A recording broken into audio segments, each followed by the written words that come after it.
Hey everyone. So you might be asking yourself two questions. The first is, what happened to my chest? And the answer is, I wore a green shirt because I am nothing if not a consummate professional. Second question you might be asking is, why am I hanging around Daymar? And why am I hanging around this derelict, blown up space station? So I'm going to get into that. So let's pop in here. This is one that I've been wanting to do for a while. Mostly I've been playing the last couple patches on the other side of the verse, so haven't been playing around Crusader, which is weird because all the events this time are around Crusader. But this is both one of the oldest missions in the verse, and I personally think even back in like the 2.6 days, 2.5, 2.6, I think 2.6 is where they dropped it. Before you could land on any of the moons, this was one of the better missions. I think they had 3 missions back then, maybe 4. You could always go and raid the comsats. You couldn't land on Crusader, obviously. You couldn't land on any of the moons. They just had a big kill box around them. You could go to Security Post Korea if you wanted to fight people hand-to-hand or first-person shooting. They had a couple gas stations kind of in between Port Olisar and I think it was Yela, so about halfway between Port Olisar and Yela. There was what was it, Cry Astro, and you'd land and these little drones would come out and they'd repair your ship and everything. Grimhex was new back then, so if you imagine Grimhex without the hospital or the racing sort of sit-down area, the observation area, that's kind of what Grimhex was. Kind of similar to what it is now, but not a lot to do there. You could buy a couple guns. There wasn't an armistice zone, so people would sit out on the pad with a sniper rifle and shoot anyone that came out the door. You'd sometimes have Super Hornets because there's a lot fewer ships in the game that would just sit over the pad and just blow up ships as they spawn. So if you got a crime sat and you spawned a Grimhex, you would probably be stuck there for weeks. It was not a fun time. But missions. So there were really kind of 2 missions that were good. So Tessa Bannisters, she was in a big sort of, think of it as a recon satellite, kind of way out, and she was basically a voice in the darkness, sending you on missions that were voice in the darkness. And you'll hear me talk about those missions a lot because they are kind of exactly the kind of missions that CIG should be making right now, as opposed to like bunker missions or these big events or stuff like that. They should have a bunch of Tessa Bannister-esque missions. And yeah, some people are getting kind of creepy with Tessa because it's a female voice, projection and all of that, but it was still, her missions were more story driven. The devs didn't have a lot to work with. Crusader Security has new information regarding another possible outlaw attack and would like to strongly encourage all those traveling through the sector to use extra caution. While we have no specifics to share at this time, rest assured that we are diligently working to stop any such threat before it occurs. Thank you for your time.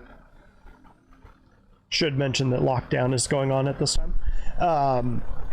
Is one of the events that's going on, so kind of a case in point that you basically go around and blow up ships. And on Siege of Orison, you go down and you're shooting people. Probably Xenothreat is probably the only mission or the only event that they have that's not 100% PvP centered, because you can still get in there and be moving the crates, and cargo ships have some role. I have a couple suggestions on that, but anyway, so Tessa Bannister's missions were basically just color in the darkness. So you would go out there and she'd be like, I'm getting a signal, go investigate this signal. And sometimes it would be a black box would be out there just chirping just going beep, beep, beep, beep, beep, beep, and you have to fly around. It would beep louder and faster the closer you got to it. And you'd find wreckage, and you get a black box, and you get like a quick story about how that ship was destroyed. And on a couple of them, you'd go out there and you'd find like pirates would be attacking a ship, or at the last one, Van Duel would be attacking a ship. And these missions aren't in the game anymore, so I'm not spoiling anything.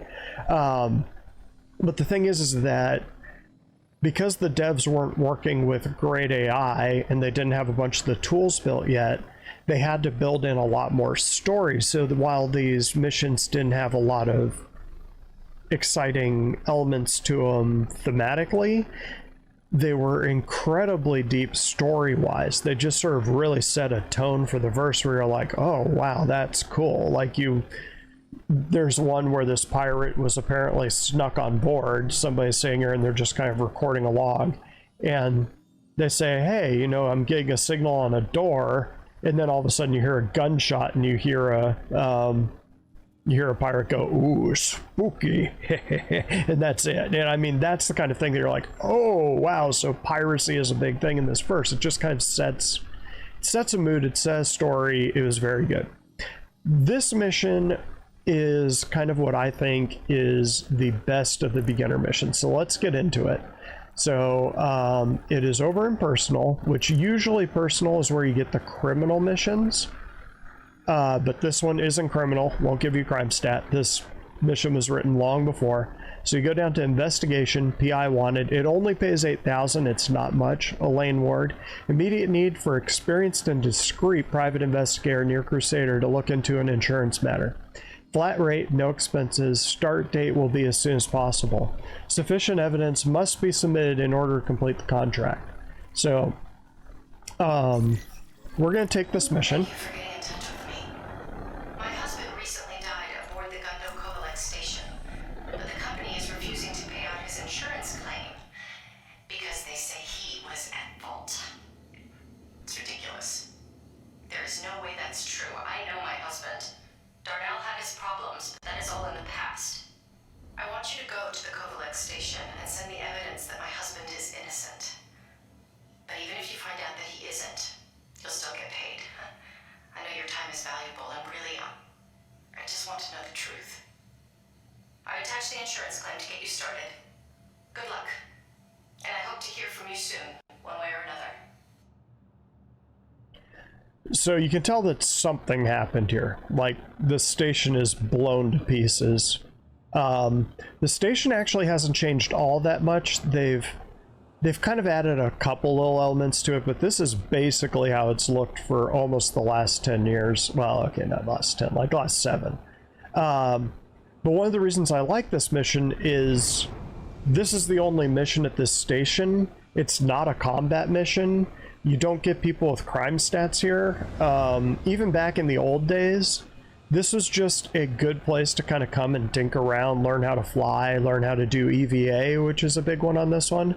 I was also going to kind of talk about how shitty EVA is in this, but it used to be a little bit better, not so much anymore. But you'll kind of notice that the station got blowed up, and right there is a hole. These pads aren't working because this thing got blown up, so we are just going to stop right here and call it. Now that is interesting. See if this guy comes in on us. That is interesting. You almost never see people here. I would not be surprised if that person comes back and blows me up. But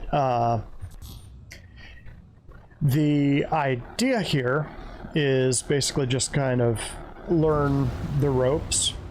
With 100 people per server now, or 70, I think in this case when they're running the event, you might bump into people on this one just because it is a location. Do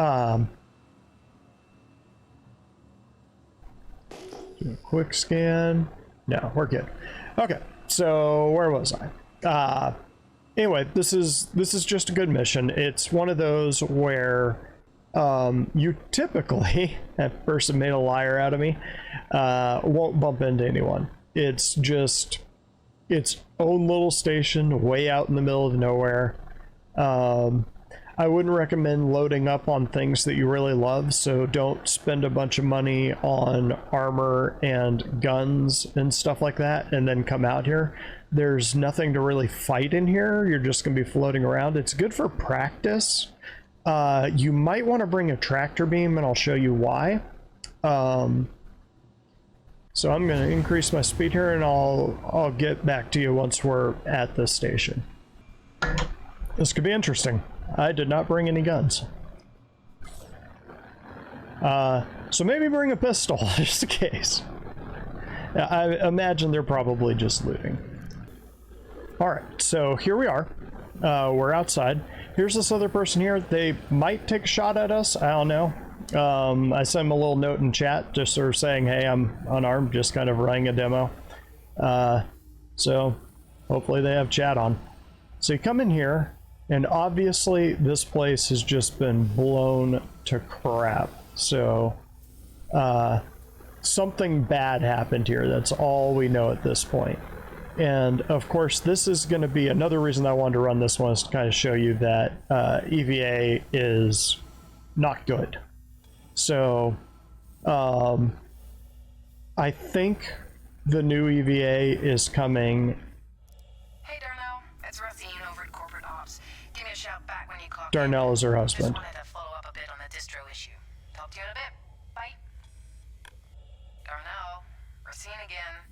Still need to sync up about the power distribution problem. Where are you, man? Getting tired of waiting, Darnell. Call me.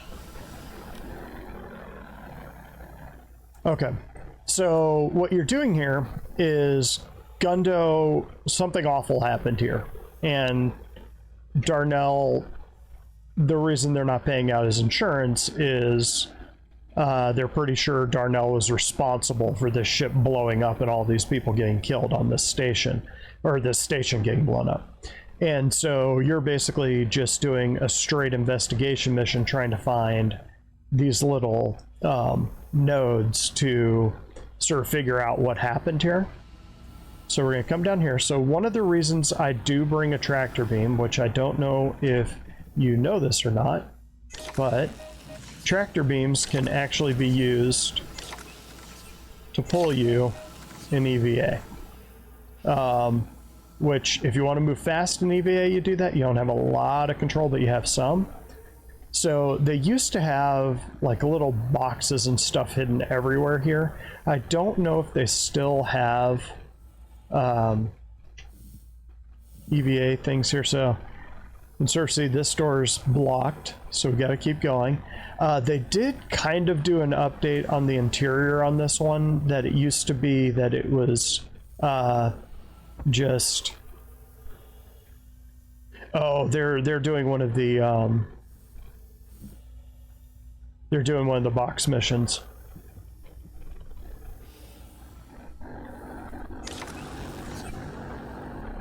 Actually, I might give them.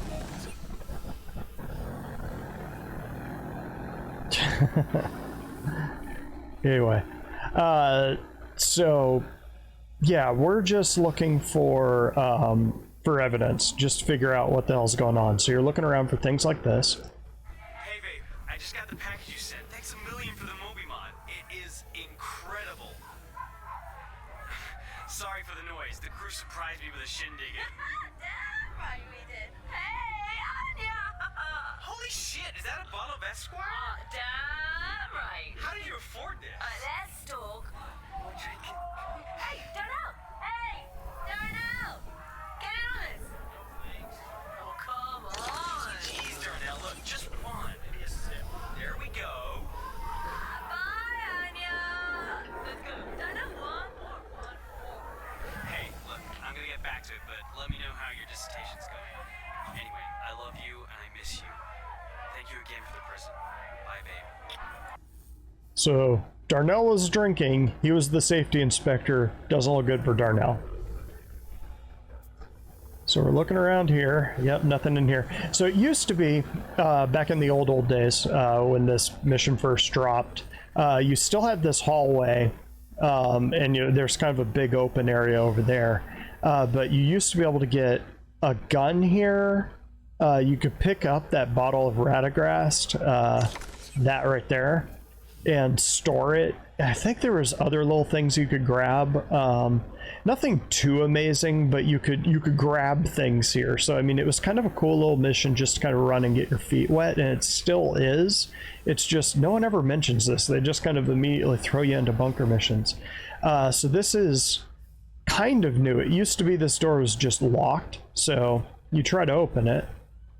Let's see. Nope, doesn't open there. So you got this little lock here.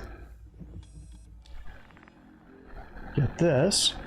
So, to Genevieve Miko from Dennis Guthart, door codes, blah, blah, blah.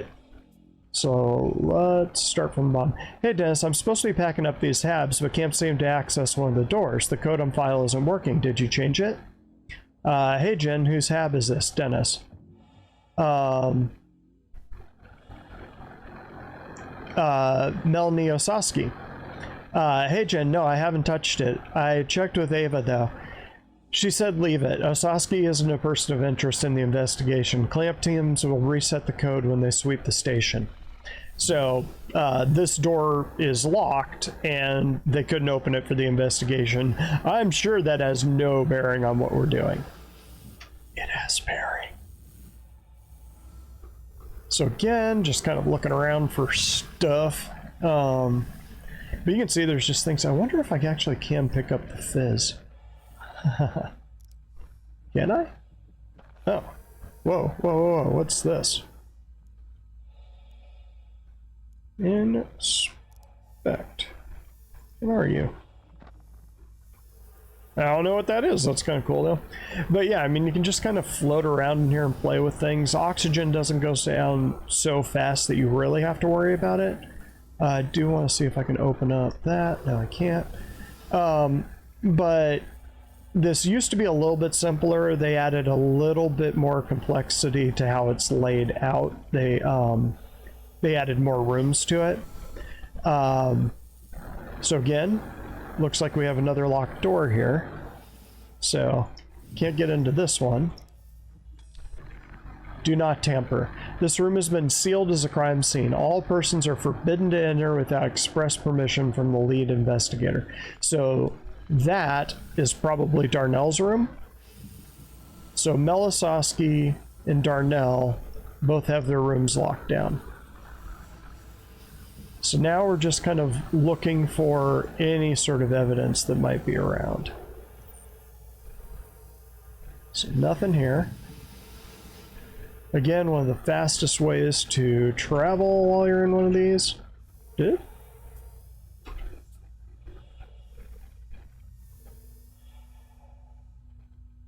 Hang on.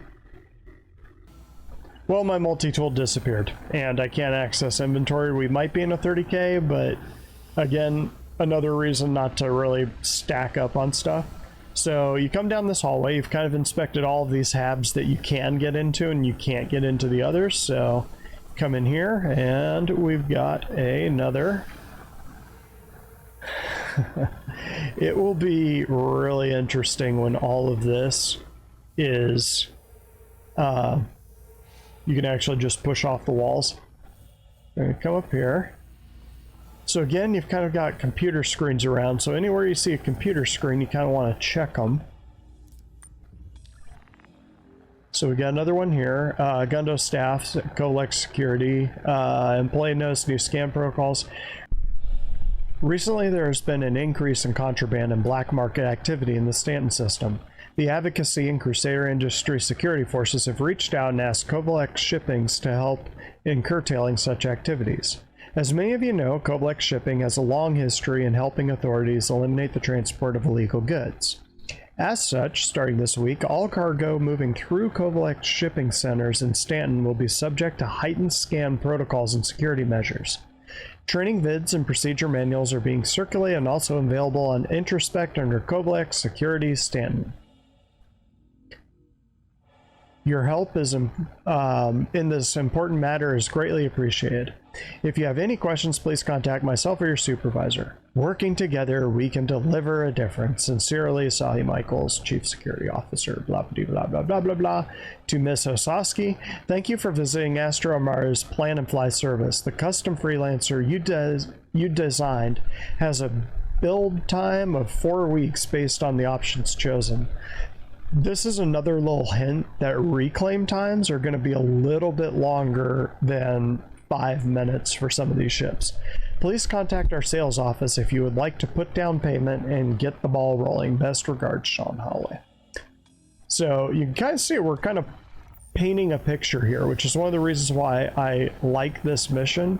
Is not only are you kind of getting a sense for the verse in this mission, you're also getting sort of these are people, so you're getting background on people, so it's not just random armored thugs in bunkers that you're blowing up. You're getting someone's background. Again, they need more investigation missions, I'll put it that way. So annual employee reviews, work in progress. Ross Bialo notes, has developed a strong rapport with the haulers, which can be good and bad. Needs to make sure that professionalism isn't lost completely. 2 citations this year for not properly logging crates. Needs to be more detail focused. 1 more strike. Does a lot to help maintain crew morale. Darnell Ward notes, this is the guy that we're looking into. Was a little abrasive at first when he came back, but has settled back into a solid routine. Once in a while, still have to remind him about watching his attitude. Punctuality problems seem to have gone away. Has been on time regularly for the past 3 months. Keeps personal space clean. Can sometimes be too diligent in trying to figure out a problem. Overthinks things sometimes, which can mean tasks take a little longer than expected. Also can lead to taking unnecessary risks. Very practical though. Will address issues without needing to be told to do so. Nico Theolone notes, very focused. Gets job done. Figure out how to mention deodorant things. These are the kinds of things, as a former HR person, you would not put in their file. Kiyomi Santos notes, so far so good. Seems to be stepping into the position well. Good attitude. Reports can be a little cleaner. Have noticed a few typos and errors. Simple things. Should take the time to double check before filing. Schedule rotation suggestion was a good one. Possible candidate for advanced training. Well, she did now. Mel Soski notes, needs to be more mindful of using Mobiglass during work hours. Has helped to improve the distro rate, moving more crates through thanks to the oversight of cargo manifest. Can be territorial with responsibilities. Needs to be more willing to let others help.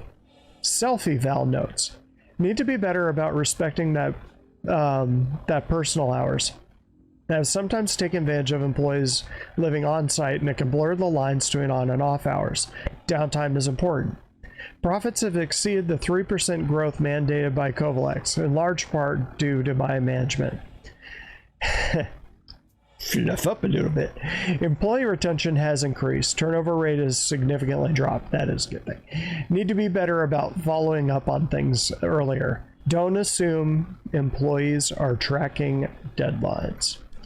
But you can kind of see how in the early days when the verse was very young, this was it. And then you kind of go in here into this room and you can fly across. You can sort of see that there's a room over there and you could get more information, and that would lead you to the next part. They actually changed that up. Again, EVA, you guys see, is a pain. This was added later. This is kind of a little server room. Again, with EVA, the trick is really just going slow. Just if you're blasting through full speed. Oh, is that not going to let me do that? Huh.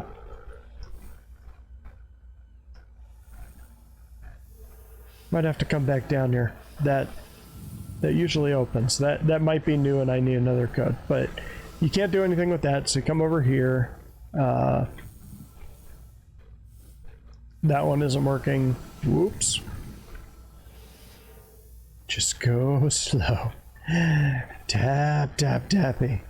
So we got a message here. Hi Scott, while performing a routine security check on personal access codes for the sleeping pods, I noticed that Mel's access code is different from the one we have on file. I don't know if it was a holdover from the last shift or if she changed it without authorization, but went ahead to reset it to unlock the new code attached. So now we can get into Mel's room. Do you want to send the update to corporate or should I? Also, I can remind Mel about her security policy if you want. Not sure how you prefer to handle this stuff. Best, Kiyomi. And then it's got her code on there. So we now got her code. And I believe we can get into Darnell's room if we come back down and we get the other code. So come in here. So can't go down. Can't go down, we can go up. We'll come back up here. Come through here. But I mean, you can see how this would be good to kind of practice just moving around. And you could bring a gun and practice going around corners and stuff like that. Back in the day when I was with PXP, one of the things we'd do is we'd have one group would come into Covalex because there is a ComSat here, but there isn't, it's not an armistice zone. So you can actually have a bunch of people defend the station in 0G, and then another group tries to take the station in 0G. So I mean, there's a lot of options in this place. I am going to go through that main room eventually, but... Hey, Race, it's Darnell. Where the hell have you been? Your shift started 3 hours ago. I know. Sorry. I did a breakdown of the current power flow for the station, and it's looking like I'll need to run a stress test on the whole system to see where the runoff is. Okay. Hey, just be careful. Will do. I'll keep a close eye on it. Sounds good. You sure you're okay? You sound terrible. Yeah. It was Scott's birthday last night, so we were all up a little later than we should have been. All right. Let me know when you're finished running the test. Will do. So one cool thing about this is the audio. All those audio clips are the same audio that we've had for years, but even though it's, I'm assuming British voice actors try to do Southern accents, which is always a disaster waiting to happen. But it just adds a ton of flavor. You can get a lot of feeling from them. But anyway, so this is the server log. So this is what's going on. So you got all of the, this is Darnell is running the system checks here. So yeah, pressure, life system, all this. Then he runs a protocol again. Then he runs a protocol again, just kind of doing it. Warning, power surge, overheating. Warning, power system overheating. Power system online, decompression detected. So basically he is running these sort of, these tests on the system, and the system vented the station, killed everybody on board. So right now, not looking very good for Darnell. Now, we did get, one thing I'm curious about is because you used to be able to unlock these, and the one downstairs. So I'm going to go back real quick and see if I can unlock that. If I can't, then you'll just see a cut here, and we'll go on from here. Hi Ava, I went through the data logs from the server and managed to put together a rough timeline of events that led up to the crash. I know initial speculation was criminal sabotage, but based on this, it looks like it was worker negligence, sad as it is to say.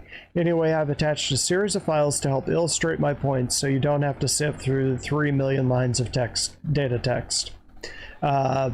I pulled together some sample readings from power distribution logs. As you can see, over the past year, the station has been suffering from sporadic power drains. Maintenance reports theorized that there was a power drain somewhere, but to me it looks like faulty switchers. These 2920s were notorious for power flow issues. So here's the initial stress test that Darnell Ward ran the day of the incident. Everything after run protocol stress test V3 DNN is the test taking effect. Everything looks good, right? Then, and I haven't figured out why yet, but a few hours later, in the middle of the stress test, he runs this all monitor silence DNN. protocol. Maybe he was trying to bring the monitor systems offline to see if they were causing the drain. I don't really know. Anyway, it was a stupid move because he basically removed his only way to see that the power plant was about to go critical. I'll keep digging and keep you apprised. Dennis. So basically what was happening is this system here, this all monitor silence, was basically shutting off any ability to read the system, and so when he was running these tests he couldn't read the system because this other little program was running, is effectively what's going on. So now I'm going to go back and see if I can open up that server that was downstairs. If I can't, we're going to be back here and we're going to keep going. Okay, so we're back. Yeah, it doesn't open. It does that, but you can't actually click any buttons on it. So now we know that there was some sort of monitoring program that was running that shut off the sort of security features, and we know Darnell was the one running all of these tests. So now we're back here. So this can get a little confusing. You might not actually realize where we are. So just kind of go straight here, and this is where all the hubs are. So now we have security codes to kind of access everything. Still can't get into Darnell's room, but we do have Melisowski's codes. And this is where I'm going to stop this one because I don't want to give anything away. But at this point, you can jump in, try to see if you can solve the mission yourself. So the way that this mission works is you can just upload what you have already, and she'll pay you the 8,000, and she's kind of upset at her husband for basically being a drunk and not doing his job right and blowing up the station.